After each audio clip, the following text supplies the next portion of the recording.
economic development and apply tourism. And I'm Allison Clarkson. I chair. What? Are we live? Yes. Okay. We're always live, but we are additionally live. I'm Allison Clarkson. I chair Senate Economic Development, Housing and General Affairs, and we'll all introduce ourselves because we represent the vast reaches of our small but mighty state. I just want to welcome you. You are our partners. You welcome people to Vermont. You set the tone for how people experience Vermont. You're responsible for over $4 billion economic sector, which we are so proud of, and responsible for, welcoming over millions and millions of visitors to Vermont, some of whom we hope will become full-time residents because we need to attract more people. So you're sort of the introduction, the portal point.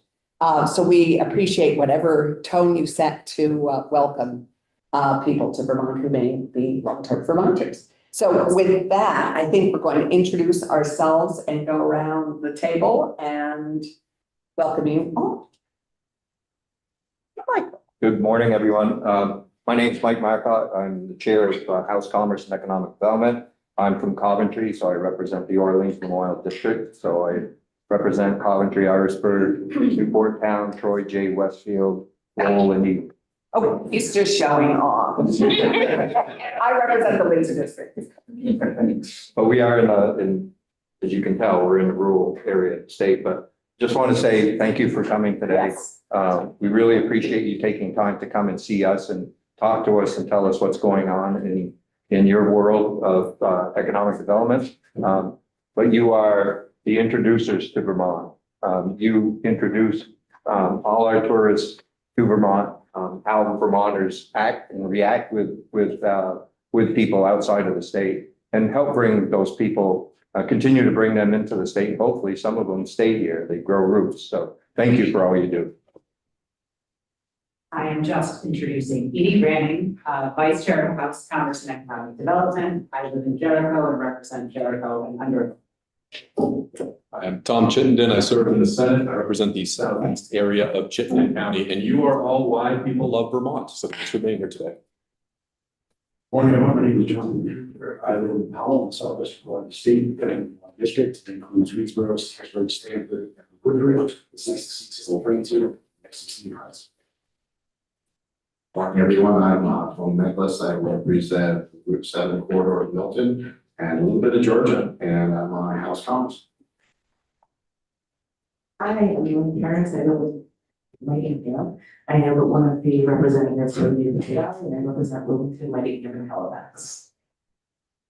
My name is Michael Boone. I'm the Berry City representative. I'll be the mic runner. Thank you. Hi, everybody. I'm Abby Duke. I represent part of Burlington, the most beautiful. Good morning. I'm Senator David Weeks. I live in Proctor and I represent Rutland County. Good morning, Representative Dave Bosch, live in Clarendon, represent Wallingford, Clarendon, West Rutland, and the larger portion of Rutland County. I'm House Commerce. I'm Senator Randy Brock. I represent Franklin County and Northern Grand Isle County, and I'm the Vice Chair of Senate Economic Development. So I think without further ado, we're going to kick it off with Amy Spear, our own Director of Vermont. Thank you. Good morning, members of the committee. My name is Amy Spear. I'm the president of the Vermont Chamber of Commerce. I want to take a moment to thank all of the committee members for their presence here this morning. I also want to recognize Representative Duke, who is the champion of Tourism Economy Day here at the State House.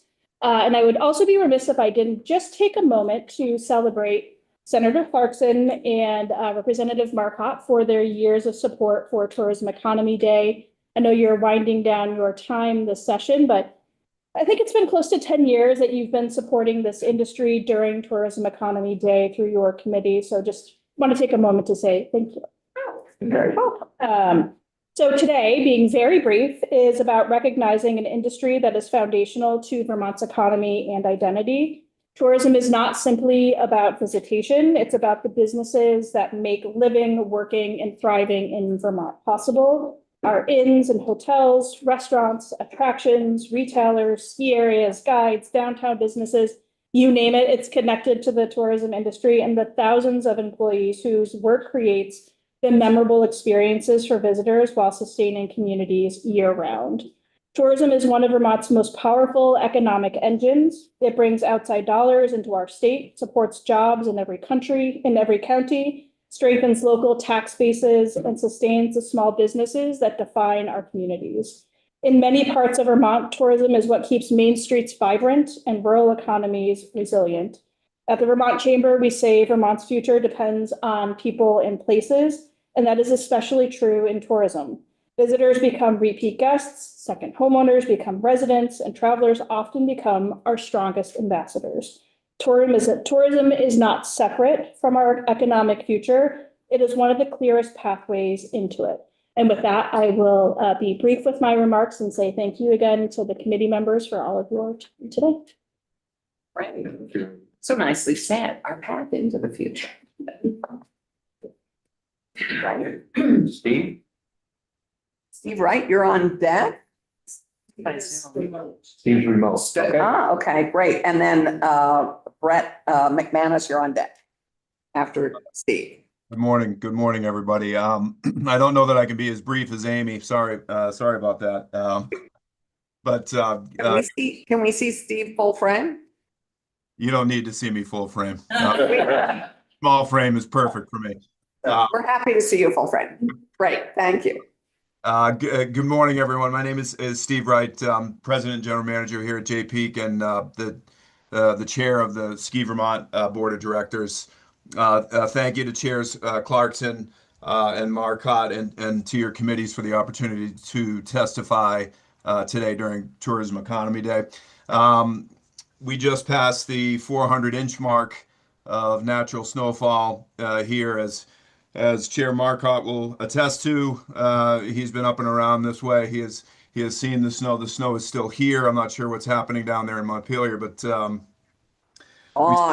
we still have plenty of that snow around here, and right, wrong, or indifferent, we're going to still be going for another month, most likely here at JPEAK with skiing and riding. And we've had a very strong season.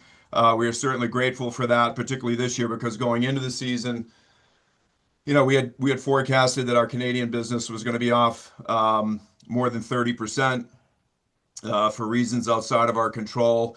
You know, we forecasted that back in May, and it came through right at 35% off, which is where that landed. Luckily for us, the U.S. side of the business indexed much better than that because of that snow that we got consistently throughout the winter. Our domestic business has more than made up for those visits that we're missing north of the border, and it's not to say that we don't miss those Canadian visitors, because we definitely do. And as we're painfully aware of the impact that the loss of those visitors had on the businesses in and around the region. You know, because of the size and the reach of our sales department, we were able to pivot a year ago, last May. We were able to pivot into some alternative markets on the domestic side to bring new skiers, riders, and water parkers, conference business to the mountain, and the neighboring communities felt some of that spillover. But for the most part, they did miss that Canadian business even more than we did. The outdoor rec is it's a key subset of Vermont's tourism sector. Obviously, the prerequisite for a robust outdoor recreation economy is a healthy environment and having the capacity to support the outdoor rec economy is a healthy environment, and having the capacity to support and promote outdoor rec while protecting the environment is paramount. Regulation and permitting is a way that we balance housing and economic development with that healthy environment. That balance is key, and we need both.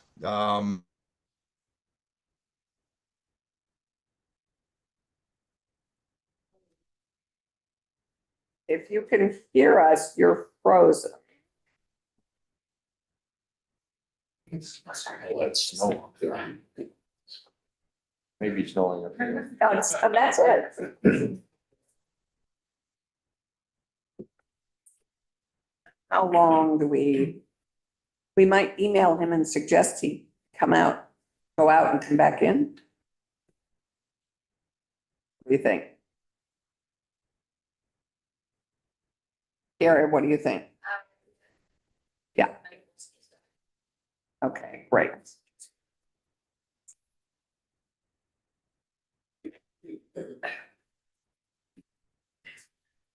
So, I think we want to hear from everybody and then we'll have questions. So I think what our hope is to hear from the people that are scheduled to speak, and then we'll have questions if we have time for questions. I think in lieu of finishing Steve's testimony, we will move to Brett so that we don't lose time here, and then we can always pivot back to. If he comes back, we'll, yeah. If he comes back, we'll obviously go back to him. But Brett McManus?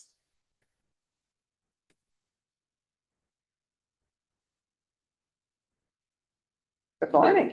Ready? I said I won't freeze up, but I'll try. You at least be able to talk me out of it. So, I had some slides that came with this as well. Oh, do I have control?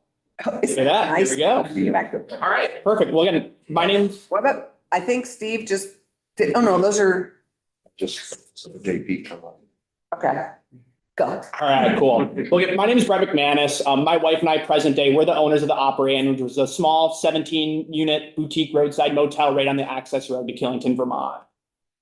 But 2 years ago, we were just day to day, we were a couple in our 20s living back in New York, and we were coming up to Vermont every weekend. We'd come to ski and mountain bike. And the most vivid memory that I have is driving past like a lot of the old motels that are all along Route 4 driving up from Rutland. And just thinking at the time, wouldn't that be cool to like get in and do that for a career? And after, months, about a year of digging in and learning about loans and talking to different owners, we found what was the Happy Bear Motel. And it was an old, tired, rundown property, but just had really an incredible location right around all the restaurants. And as we got to know people locally, there was definitely a stigma about the property. A lot of these old places, they get their reputations. But I think coming from the outside, and we just saw opportunity to fix this place up and give it a new life. And that's what we did. We kind of left life behind. We moved into the motel and we dug into renovation on it, which I'll cover here going forward. So as I mentioned, it was a great property. It had a great walking location to all the businesses and all the restaurants, but it was definitely banged up just over years of use. I mean, it had been decades since the property really had a renovation, had just been outdated, had things like TVs, but old electrical and plumbing and a lot of the things that are important to people that ultimately end up that a lot bad reviews that a lot of these properties get. With that, a lot of substantial damage to like heavy utility systems and things like that. But again, we just knew it had that great location, and structurally it was sound like a lot of these buildings are. Cosmetically, they're just a little bit messy, but they just need somebody to come in and pump a new life into them. For a property like this, I think the challenge is it needed a lot of work, but for a lot of these big hotel groups, it's tough to make these smaller inns work, but for somebody like us, it's awesome. Like it's a business that we can step into and run. And so for us, it really made sense to come and put some investment into this property. So that's what we did. Over the course of like spring 2025, we did a full renovation on the property and really kind of rebranded the whole thing. Our goal was to come in and create a space that was clean, it was functional, not only for the skiers that come in and, they're kind of our default guests in the winter months, but trying to create a space that could be used in the other seasons as well. So creating a multi-use space for mountain bikes, for motorcycle enthusiasts, other people that are coming the rest of the year. And that was really what we tried to make our focus and really create a sound space that cosmetically not only look good, but for us, we'll be able to last not only through our career with the property, but whoever takes it over from us down the road as well, just create a sound space, which fortunately we were able to do. Ultimately, we were able to welcome back guests old and new. It was really cool seeing people, that had been staying at the property for decades that could still come back and stay. But the biggest thing is welcoming new people. I think one of the biggest challenges in Killington and a lot of these tourism towns is there's so many new people coming to stay and ski, and there's not always, great places for them to stay. So like people who used to day trip, for instance, now they were staying overnight, they were staying with us, they're eating and dining at the restaurants when typically they would have just driven home. And that was really cool. For us, we kind of live the dream now. It's really cool getting to run this in and be involved in the community, not only personally for us, recreating and things like that, but also being a younger face for a lot of the boards in town. My wife, Casey, who's here with me today, she serves on the KPA, which is the local chamber of commerce. We've been able to kind of be younger faces in a lot of these clubs and organizations that I think has been really well welcomed. But the coolest thing that we got to do is kind of being young and into social media. And that's kind of what we do is we documented everything that we did. So we created an Instagram account that you can see here called Investors. And for us, it really just started as a cool way to document our renovation. We were kind of just making videos for grandma back home to keep her updated. But with that, really, like it took off. A lot of people were really into what we were doing. They followed the renovation, and now we just talk a lot about our day-to-day life, running this motel and living in this great state. And the coolest thing that's come from that is the messages that we get on a weekly basis from other young people just like us that are very inspired to do the same thing that we've done. I think there's kind of this like cliche of people wanting to retire and move to Vermont and run a B&B. And for us, we were just a real life example of how day-to-day people can do that. So it's been really cool sharing our journey with them, sharing our experiences. But more importantly, it's also been sharing some of the challenges that we went through as well, because being, day-to-day people, it can be hard to come and turn one of these properties around. So there's a lot of education that we're doing on that as well. And just a couple of points that I wanted to share with you all today. Again, just some of those challenges that we've faced kind of stepping into this role and turning a property like this around.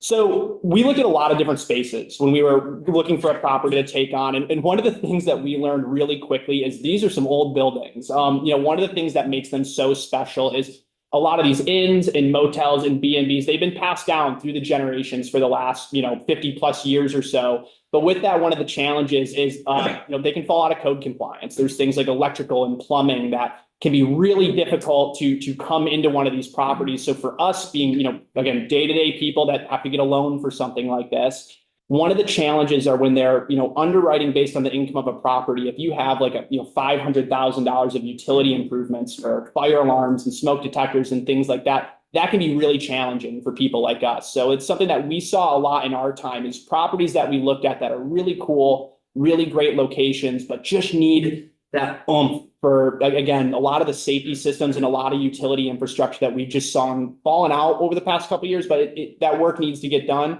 It was just really hard for us to make pencil out with the loan. So that was certainly a challenge that we faced with some of these properties that we still see sitting for sale today. One of the other really big things for us was just some of the requirements for like Division of Fire Safety as well. When we were coming in and we were doing our, purchase process, we did inspections and we bought professional opinions in, and there's a lot of obvious things that we had to fix, that we had to, improve around the property. One of the things that was new for us in Vermont was just Division of Fire Safety itself. It's an organization that not a lot of other states have. It's a lot of local code enforcement officers that will come and they'll walk the building with you during due diligence and really give you a heads up of what it is that they're looking to see done. One of the challenges that we face is they're busy guys. I mean, they're running all over the state doing different projects, and they just weren't available when we were looking to do our due diligence period. So for us, ultimately what that looked like, for instance, we get our loan, we do our renovation and contractor quotes and everything like that.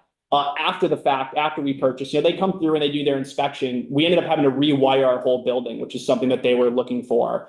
That was a pretty big blow to us. It was about $100,000 that we had to come with out of pocket at that time. But had we known earlier on in the process, we could have rolled that into our loan and it maybe would have been an extra $500 a month. So, by no means like it was something that needed to be done on the building. It was just when that information came for us, it made the project really challenging. And as we've gotten to know a lot of peers and colleagues in the industry, it's a challenge that a lot of people like us face, and that I think scares people away. I know it certainly scared us away from a few projects that we were looking at doing. So that was one that we saw as well.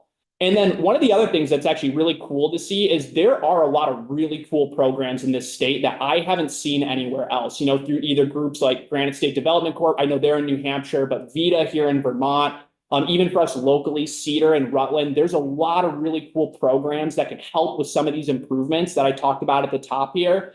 We just found out about them a little too late in the process. We learned out about a lot of these, like the revolving loan fund that I know Cedar does down in Rutland, really cool for improvements like this. The challenge for us is it doesn't seem like a lot of the especially the lenders and the banks that even they know about it. They're kind of that first line that we're working with to fund a project like this. They're not really aware of some of these programs. So while there are great things like the SBA 504 and 7A loans that ultimately allowed somebody like us to do a project like this, again, they're looking at the income, which makes some of the utility improvements tough. And by the time you find out about a loan or a product like Cedar or some of these groups offer, the bank has first position and second position, and there's just not a lot they can do after the fact. So again, was really cool to see a lot of these programs, like even grants through the power companies and things like that. Some we have been able to utilize after the fact, but I think if we knew about those earlier on, it would just make projects that we had maybe turned away before viable. And so really cool to see that. It's just, you got to really dig, and it's all out there in space. So for us, these are just some of the lessons that we went through is we were going through this for the first time. I think one of the really exciting things for us, especially being on the other side, is just seeing how we were able to come in and take on a project like this, fix up a property that probably would have sat there otherwise for a really long time and turn it into a space that a lot of people get to enjoy. Obviously the tourists coming in, but even other local business owners and just local residents that I think, at least from we've heard, like driving by it a little more than they used to. That's been great, but there's certainly some of these challenges that we know others like us are still facing. And there are projects that we look back and see from a couple of years ago that they're still sitting there with the weeds coming, kind of growing in, but we know there's other people like us that are, very inspired and very energetic to do a similar thing. And I think if we could solve some of these problems here or just make the pathway a little easier, a little more predictable, honestly, I think it would open up the door for a lot of people to do what we've done. So that's what I had today. Overall, I just wanted to share our story and just some of the things that we faced, and certainly, welcome any questions if there are any. Yeah, I think we'll do questions at the end, but Okay. we're working on the resource piece. We have a whole thing we're working on. So Awesome. we hear you on that. Yeah, that'd be huge. Resources you need to know about from the beginning. Yeah. Seem like you're the new Bob Newhart of Vermont. Yes, We're waiting for the televisions. yeah. Hey. Perfect. Thank you so much. Thank you. Well, is Steve back on? Was, but got booted again. Okay. Then Eric, you are on deck. Aaron Warnstead. Welcome. Thank you. ProPig, yes. Good morning. Thanks for having me. Amy, thank you for inviting me. The idea was there's been some discussion of a possible culinary school in Vermont, or at least the Yes. digging into the feasibility of such a thing. And quick backstory, I've been in Vermont since 1999. I was sort of working chef until 2013, until we had more than one restaurant. I've become more of a restaurant owner, operator than a chef. Fast forward, at this point, we have 5 restaurants, one with a little brewery. We have a little soda company. We did our first sort of consulting gig for a bigger hotel group in Burlington that was really fun. I think at the end of the day, while we're a big little company or a little big company by Vermont standards, we have over 200 employees at this point, which is just wild to me because we started with a dozen or so 20 years ago. We're really a collection of small businesses, so our understanding is more of the trials and tribulations of the individual business. They're all separate. Everyone is employed by each individual business. I think we can commiserate more with our friends that are in the world of entry-level business, small business, startup, et cetera. Yet we're big enough now to understand maybe real-world concerns, business acumen, margin management. Seems like the last thing we talk about nowadays is food and wine. It's more HR and Department of Labor and paperwork and health insurance and stuff. But we definitely still believe in the romance and artistry of the craft of food and wine. I think at the end of the day, the goal is human connection that's hopefully disguised as superior food and drink. There's been a need for third places forever. Ours just ends up in the food and beverage world. But the idea of a culinary school immediately got us super excited. We chatted about it when Amy sent a note. I think the quick gut reaction is the pipeline to cooks, and the pipeline to cooks that are coming to the industry intentionally. The restaurant industry is beautiful for the fact that it's a catch-all for everyone.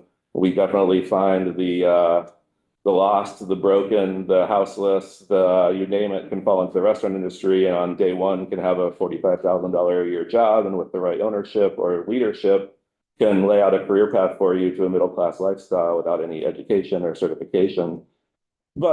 And I do think we've gotten really good at creating a mentorship program. I think some of my favorite restaurants in the state have people that have come out of our organization are either owning or running them, which is super gratifying. But we could use the help. We spend most of our time in the world of Indeed. It's moved from Craigslist to Indeed, which is extremely expensive. Managing Indeed is a job in itself to not pay the fees as much for all the interactions. But so getting off of the immediate pipeline, well, that would be outstanding. I think what got us most excited about the idea, the prospects of a culinary school, obviously there's endless economic development and for people smarter than us to discuss and lay on the table. But I think the idea of maybe there's some white space in the world of education that doesn't really exist. And it's not just a trade school, it's not just a sustainability program, nor is it a business acumen, hotel restaurant management. It's sort of the coming together of the three, and it's in a best case scenario, done in the vein with Vermont values, which doesn't really exist anywhere. There's trade schools everywhere. There's obviously hotel restaurant management programs everywhere. And then there was more specific pinpointed sustainability programs. But what an opportunity to put, the Venn diagram of who crosses over in that facility, from the small cheesemaker to an independent hotel restaurant group out of Burlington sitting at the table together with a group like Heirloom Hospitality, us in the middle. That just sounds like that doesn't exist in this country. The education, I went to culinary school, extremely lackluster. I moved here after my internship. My first job was at Shelburne Farms, which I rolled up onto Shelburne Farms on like an August day, and my interview was around a pear tree in front of, I was hooked to I was here. It was pretty easy. But I think that idea that there isn't a space like that brings our value system, our small businesses, the idea of building it ourselves, I think is what's most appealing to a lot of Vermonters, but maybe thinking a little bit bigger, getting out of our own way a little bit, project that's a little bit, I'm imagining more of a hula meets the hospitality industry, something like that just it doesn't exist. So then zooming out even farther, the idea that this would really be the heartbeat, the nucleus of the entire hospitality industry, from business acumen training, basic accounting 101, margin management, et cetera, HR, legal leadership, legal understanding. The craft of cooking is the easy part. You can teach anyone how to cook, but it's the rest, it's the softer skills that I think are much more challenging, and then the harder business acumen skills that you just don't get coming up in the restaurant business. You have to learn that through hopefully a mentor, and someone can take a moment with you to understand the P&L, understand how business lending works, run down the list of things that have taken us 20 years, but now we can provide our own pipeline. But that was really the most exciting. It's build ours from the inside out of Vermont, as opposed to a bigger organization coming here and starting that. Similar to independent hotel groups in Burlington versus some enormous real estate investment trust that comes in and buys a bunch of hotels. It's a completely different animal. And then this center for all things hospitality, management, cooking, from the cheesemaker to the hotel owner, restaurant group. What an amazing outlet, the amount of career pathways, conferences, food festivals, obviously job fairs, all the basic skills that you would enter the market with. And then the connect, Vermont is still so small, yet we punch well above our weight class. The amount of career options that would be presented to you that provide like a true road to a middle-class lifestyle, if not higher, depending on what you're interested in. I think it seems like obviously endless studies, I'm sure, I can't imagine. I would love to be involved in anything it was possible to discuss. Anyone can reach out to me. But I think it was just very exciting, the prospect of that type of growth in our little state, that type of organization. And really quick, before I wrap up, I can't shake the hula imagery. The tech world gets all of that fancy, pretty stuff. The hospitality industry really deserves the professionalism. It deserves the support for what it brings to the state. While it's beautiful that we can be a catch-all for a lot of people, having a professional organization that sends people on a path with proper mentorship, a pathway to a real career, is just a whole different level that a Johnson & Wales, Culinary Institute of America just do not provide. And I'm one of those people. So quick spiel, happy to answer questions when this is over. I just wanted to offer my support, and I think you would see a lot of the industry feel really good about a place that's a center hub for all of these things. It's not just the trade, it's not just the sustainability, and it's not just the business acumen of higher ed, but a place where all those come together. I can't imagine a culinary student coming to our organization with a little bit of all those things. It doesn't need to be full culinary. You come with all of that stuff and we will create a career for you overnight. So thank you for letting me talk. Thank you for having me here. Appreciate it. Thank you very much.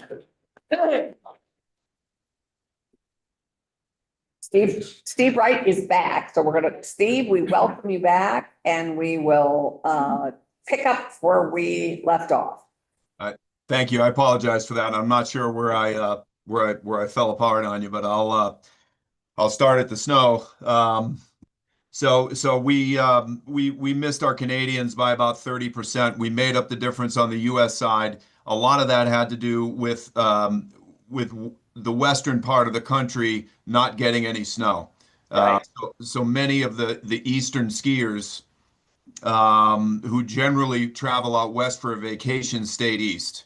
That was a huge piece of a win, not only for Jay Peak, but all of our Vermont brother and sister resorts, that eastern skiers and snowboarders stayed east rather than traveling west for a vacation. And I think you'll probably see that reflected in our numbers once Vermont reports. At the end of the season, we've got a couple of resorts still going here in Vermont, and we probably will for the next couple of few weeks.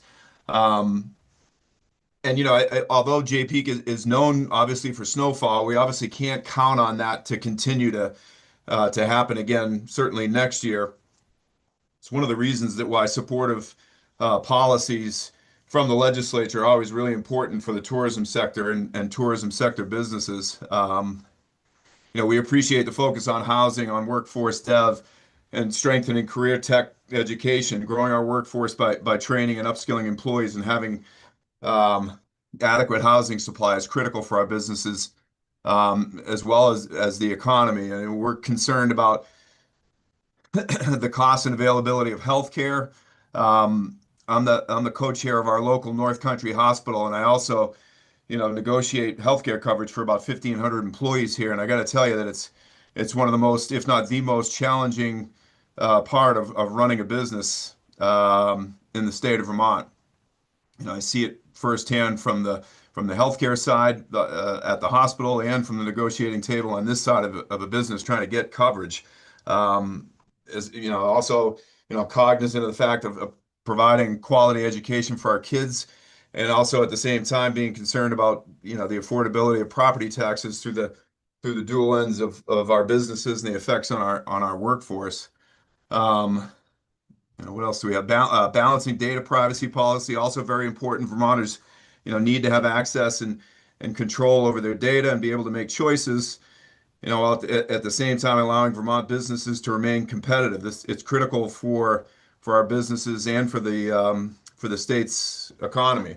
And as I was saying before, outdoor rec is a key subset of Vermont's tourism sector. Obviously, the prerequisite for that, for a robust outdoor rec economy, is a healthy environment, and having the capacities to support and promote outdoor rec while protecting the environment is paramount. And regulation and permitting is the way that we balance housing and economic dev with that healthy environment. The balance really is the key. We need both. It's necessary, that balance. Yet, in a recent survey of businesses by the Vermont Futures Project, regulation and permitting was cited as one of the top 5 business challenges, along with workforce, taxes and fees, and like I was saying before, housing and healthcare. Our regulatory and permitting system doesn't currently support a super efficient review of housing and economic dev projects, and it causes longer approval timelines, and it drives up costs. The process should help developers and businesses advance their projects while at the same time protecting the environment, and it needs to be streamlined. It needs to be efficient and consistent, accountable, and predictable. So streamline the process to allow for concurrent review between Act 250 and A&R permits, with Act 250 being conditional on getting the necessary technical permits. That's going to enhance those efficiencies. And the Act 250 review should be consistently applied across the state. So, promoting that certainty with clear expectations and timelines to minimize delays as they go through the process. Regulators should be adequately resourced to allow for timely reviews and communication with the applicants. Building the permitting workforce through third parties probably should be considered as well.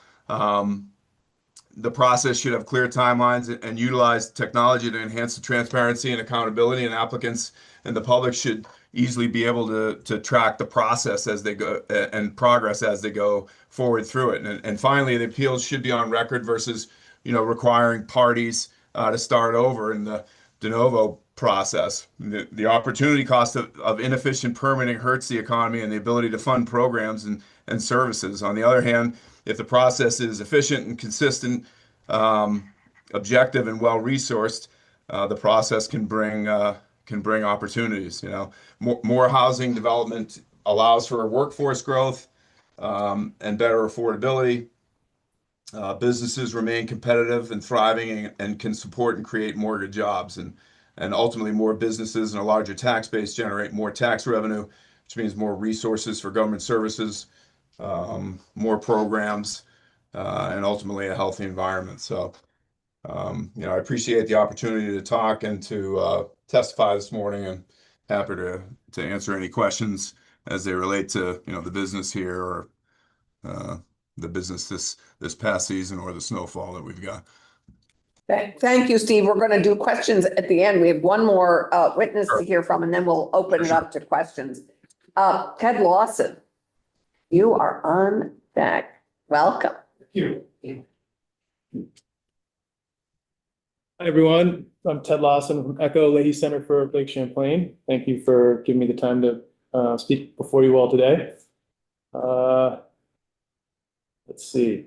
So I'm coming here from the sort of cultural institution, museum, nonprofit lens, but an important, our cultural institutions, our museums and attractions are an important part of the Vermont tourism economy.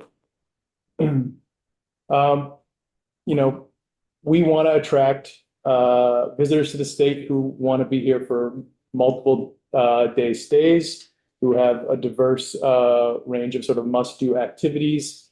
And that's where museums really play a vital role in the tourism in the state. Museums like ECHO serve as anchor attractions. We know that 67% of leisure travelers want to visit cultural institutions on their travels. And we know that's the demographic of visitors to the state that we want to attract, because they tend to spend money beyond the museums that they're visiting and lift up the economies around the museums. Museums are weather and season independent, which is really important for Vermont and becoming more and more important as climate and weather becomes more unpredictable. ECHO's open 355 days a year and serves all ages. So I think the Vermont Tourism Visitor Survey from last summer reported that the typical Vermont visitor stayed for 5 days.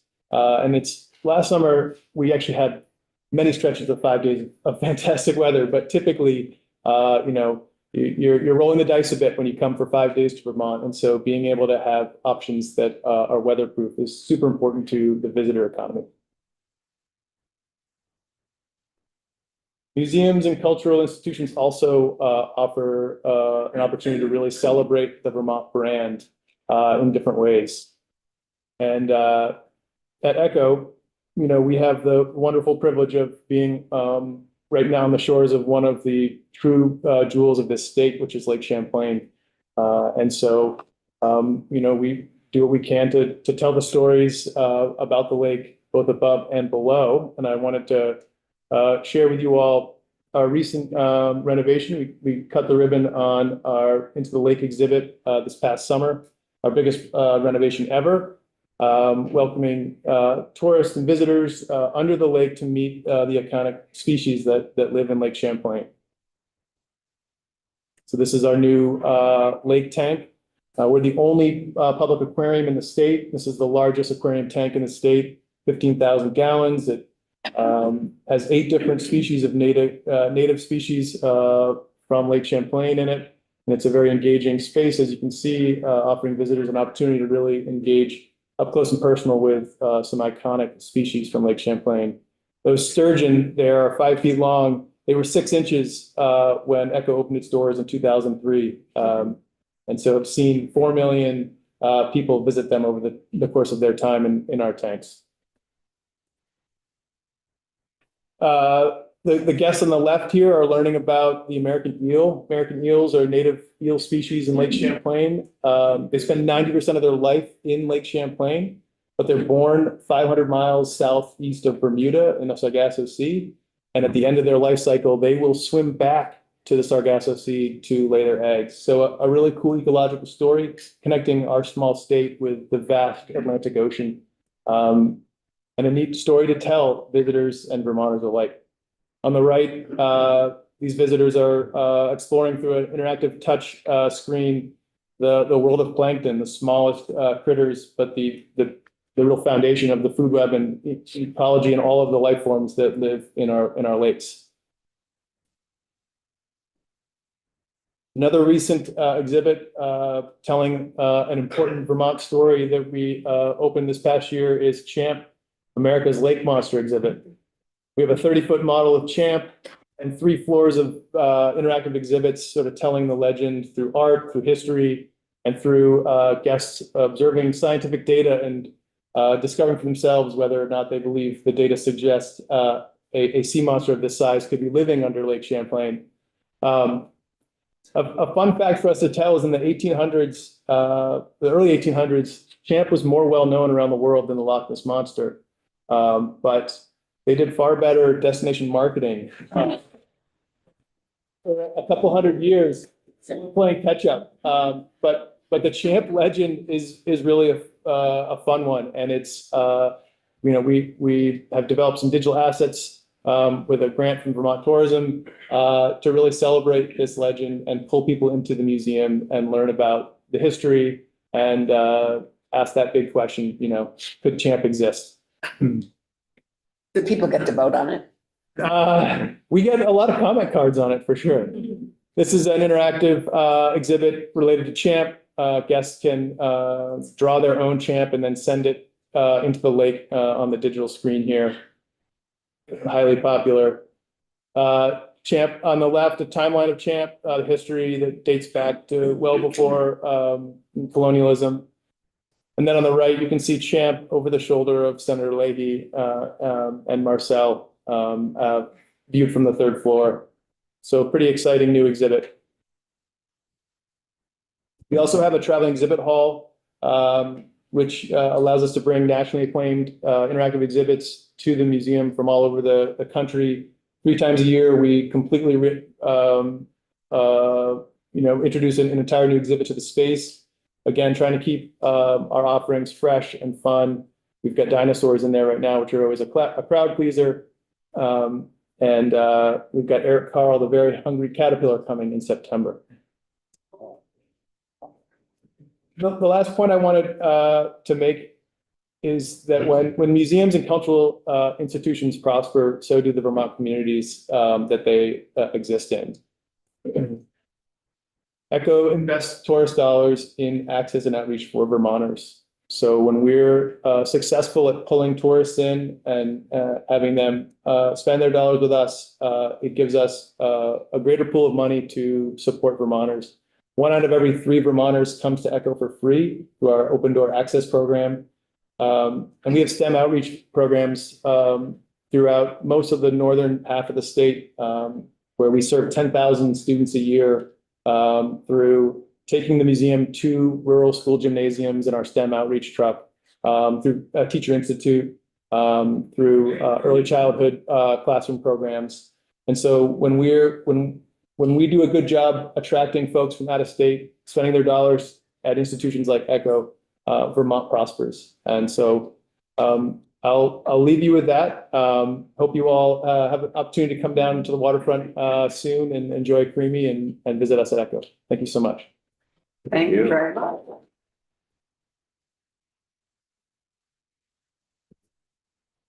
We can open it up for questions now. Any Any members? questions? I have a question for, I have a question for Brett. Brett, how many years have you given yourself to break even? I mean, on your strategy, you know, I love your enthusiasm, Yeah. very exciting. But I'm just curious, in your business plan, how long have you given yourselves to actually start making money? We profited year one, so that's the Okay. nice part about these SBA loans, is we're able to finance a lot of this long term, and it's us, you know, us running around, so we profited right away. There wasn't like a long break even point that we had to get to. That's terrific. Question for Brett. Michael? Oh, Michael, sorry. I mean, I was just gonna ask a bunch of questions about Champ, but I'm not sure. I think you need to go and vote on whether Champ is. He's real.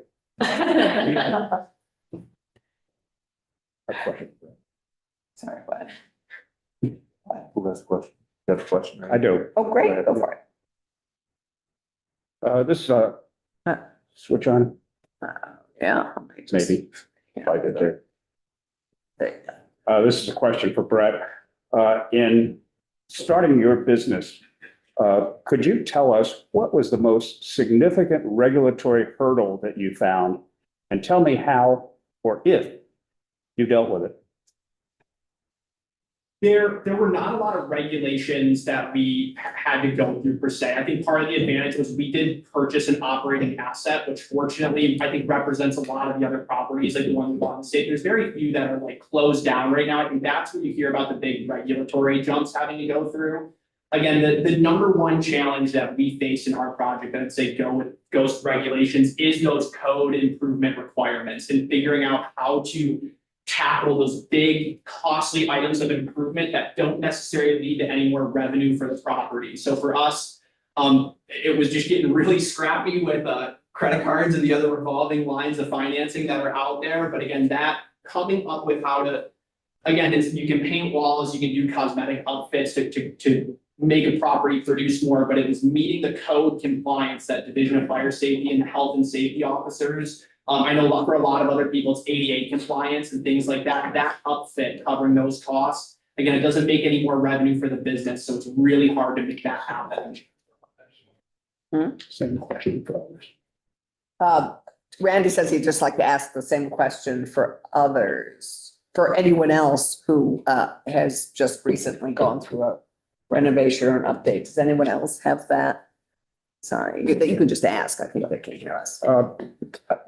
I'm interested in whether or not any of you found regulatory hurdles that you found difficult in your business, both in terms of building the business and in terms of operating it today, that you find are hurdles that you think the legislature ought to attempt to address to see that it's done better.